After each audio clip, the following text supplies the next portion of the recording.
To add a Samsung account to your Samsung Galaxy M17e is simple. You're going to open up Settings and then you're going to tap on your profile. From here, once you've selected Sign in to Galaxy, all you need to do is now choose your sign in method.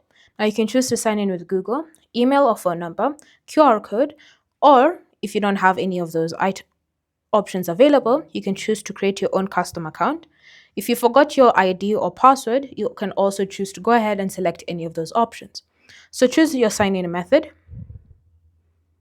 And then once you've successfully selected your sign in method, and all you need to do is simply agree to the terms of condition and the privacy notice